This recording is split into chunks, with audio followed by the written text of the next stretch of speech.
front damage looks. The car. Sterling Marlin is jumping out of his car. He's going around to look at the right front fender. But, oh, he can't do that. You can't work on your car under the red flag. That's the NASCAR rule. Pull it off a little bit. You're not allowed to work on your car under the red flag. Matt? Well, Alan, down here in the 40 pit, Lee McCall, the biggest concern is that right front fender. How is it? We'll just have to see when Sterling comes around, and hopefully it's okay. I don't know what happened out there, but it's just been an awesome day for the Coors Light race team and everybody that at Chip Ganassi Racing. All the guys back at the shop give us a great car, and guys had great pit stops today. So every how it comes out, we had a good speed week. Sterling looked at it. What did he say? They wouldn't let him look at it, so I don't know. I don't know how bad it is. We'll just have to, let's see, as it, we might have to come in. We don't know yet. Hey, Matt, Benny. Tell Lee that they wouldn't let him pull it out. They let him look at it. They wouldn't let him pull it out. Lee, they let him look at it, but they wouldn't let him pull it out because you know that's against the rules under red flag conditions. Yeah, I guess. Good answer. Hopefully he can get it out enough. Hopefully he can get it out. But again, you're not allowed to work on the car during a red flag condition. That's right. So, a couple of things that we'll wait to hear from NASCAR on. Sterling Marlin below the line. Watch Sterling jump out of the car here. And is he working on his car under the red flag? That looked like a pull to me. I don't know about you. See the official jump out of the pace car, say, hey, you can't do that. No. Get back in there. Well, we have seen our share of twists and turns over the years in the Daytona 500, but this one just may top them all. Here's what they were saying down in the Sterling Marlin pits a minute ago. Sterling, were you below the yellow line when you passed Gordon? He run me down there. My left side was below it, I believe. He run me down below it. Team owner Chip Ganassi there.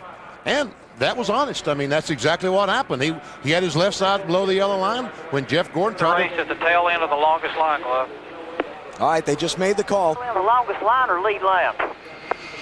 The tail end of the longest line. About what I asked an official.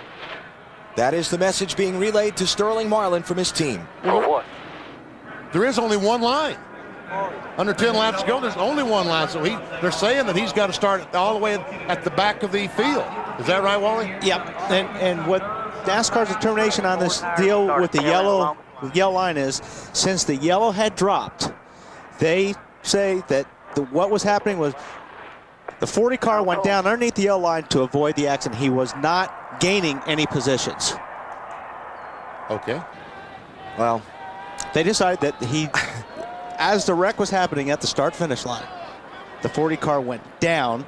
Jeff was down there. He was avoiding Jeff, and there's one shot. Actually, you can see when Jeff was coming down, he was coming back up the track, and Sterling came back up the track, but that's what they called. And let's make clear, you just walked over to NASCAR Race Control to ask that, and that's the answer you got. Right. So why is he going to the end of the longest line, Sterling Marlin? He's going to the end of the longest line, but it would be for working on the car during a red. Under the red flag. Right. Okay. Correct. So no penalty for going below the line, but the penalty to the end of the longest line is for working on the car under the red. Right. Exactly. Not the yellow line is not an issue. Okay. It's for working on the car during the red. And he goes to the end of the longest line. So therefore he'll come in, they'll work on the car, knock the fender out, change 4 tires. 4 tires and go. Agree with those decisions? It doesn't matter either way. Whether you get penalized for going below the yellow line or working on the car, you're going to get penalized for one of those. So I don't know what's the difference. It's fair enough. I mean, what are they going to do? Make him go the end of the longest line twice? They can't do that. I mean, so it's fair enough, the penalty. So he's got to go to the back of the line. Marlin's got to go to the back of the line. And Ward Burton's going to find himself leading the Daytona 500 when we go back green with about 3 laps to go. And was it penalty enough? I mean, he can't win the Daytona 500 now. That's the biggest penalty of all.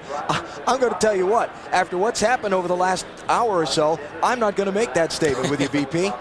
I wouldn't be surprised if anybody that's still on the track ends up winning this thing. I mean, look at all the people who've fallen by the wayside all day long. Started on lap 2. Tony Stewart, one of the favorites to win, gone. Engine failure. Dale Earnhardt Jr., cut tire lap 23. Another favorite to win, gone. It's going to be a heck of a 3 or 4 laps.